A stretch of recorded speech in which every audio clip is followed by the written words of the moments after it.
Good morning guys. Hello world, hello Philippine, live na live via satellite headline bukas ngayon ang broadcast.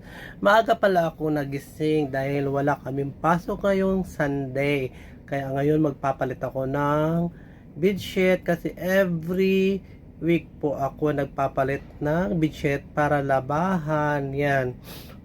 Okay na ang pakiramdam ko kasi nakainom na ako ng gamot. Yan pala, unahin ko ang mga puti. Isiseparate ko po ang decolor sa labahan, di ba? Kailangan natin palitan, wag lang ang jowa, di ba? Yan pala, natanggal ko na ang mga cover. Yan pala ang ginagamit kong detergent powder. Mabango naman siya, pero ewan, hindi ko malaman ang bango. Yan pala ang labahan ko. Ngayon, lalabas tayo kasi gagawa ako ng inumin ko na may ginger. Ito pala ang aircon ko, tinakpan ko dahil super lamig. Kakaloka. O diba? O diba? Squatter na squatter ang kwarto ni Bakla. O diba? Ito pala ang room. Ito pala ang nagbigay ng cabinet ko. Ngayon, tingnan natin. I-off mo natin muna ang aircon kasi super lamig. Tulad ng pag-ibig mo na super lamig. Naloka ako dito sa aircon kasi ang 23 baliktad. Diba? Yan pala ang mga box ko. Hindi ko pa napapadala. Pinapatanggal na siya ng may-ari. Nag-aaway kami kasi hindi ko pa natatanggal. O diba? Ngayon, andito, nilabas ko pala ang mga hugasan. So, nilapag ko na ang mga labahan. Ipasok. Katulad sa pagpasok sa yung jowa mo. Char! O, diba? Ngayon, lagyan natin siya ng powder. 2 takan. Tulad ng paglalagay ng pangpadulas sa yuwa. Charot! Diba? Habang inaano natin, i-timer natin para alam natin kung ilang minuto. So 30 minutes lang inaano ko, pero inuulit ko yan kasi para malinis na malinis ang damit at walang amoy, di ba? O ngayon gagawa tayo ng inumin ngayon kasi taglamig ngayon, ang hirap na magkasakit, may ubo, may sipon, di ba? Hugas-hugasan natin muna ang lalagyan. Pasensya na po kayo dyan sa kasi yan na iniinitan ko ang sa rice cooker yan, pero hindi ko tinatapon dahil napapakinabangan pa.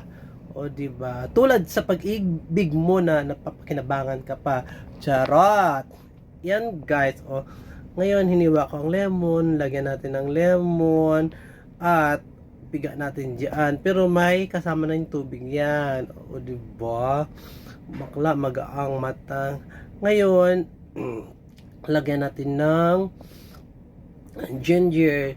Durugin ng maigi tulad sa pagdurog sa pag-ibig mo.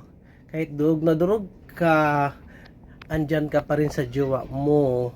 Kahit durog, lagyan natin ng honey para matamis. Kahit sa pag-ibig, may matamis pa rin, 'di ba? Buksan natin ang kalahan. Ay nako, ang kalahan nagloloko. O yan. Katulad sa jowa mo muna, nagloloko minsan. Charot, 'di ba? Yan, sabi nga sa video noon, ang uso ngayon is mikos-mikos lang. Imikos-mikos lang yan habang mag-boil ang water. Habang nag-antay tayo na mag-boil siya, hugasan ko muna ang mga hugasan ko nakahapon pa nasa kwarto ko. O di ba? Yan lang guys. Kaya habang nag-aantay ng matapos ang labahan, ito ang natin. Ayan, nagkulo na siya. Tikman natin. Katulad sa pagtikim sa iyo ng jowa mo at kinalimutan ka kaagad, 'di ba? Kung okay na ng panlasa mo, di ilagay na sa baso at tikman. O, di ba? Ganda. So, ilipat na natin sa baso. Guys, masarap yan. Gawin nyo po yan. Kahit walang kayo. Yan pro ang ginagawa ko na tea. Hindi na po ako nagko-coffee. Yan na po ang ginagawa ko araw-araw. Kaso magastos, araw-araw ka bibili ka ng lemon at saka ginger at saka honey, 'di ba? Yan, sarap. 'Di ba? Habang naginom at pinapalamig ng konti ang inumin, maghugas tayo. 'Di ba? Ay nako, sana maging okay na ang lahat, 'di ba? Yan guys. Hugas-hugas. Hugasan mo ng maigi. Girl, charot lang. 'di ba? Tapos na pala ako maghugas. Mamaya ko na iligpit ang iba sa lalagyan.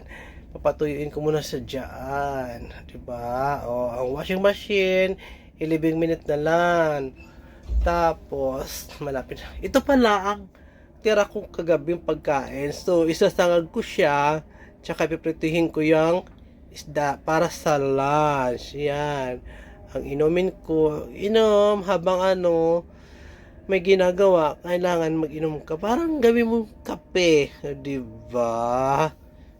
So, yan.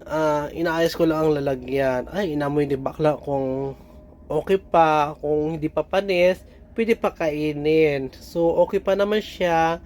So, isatangag ko siya. Ngayon, titingnan natin kung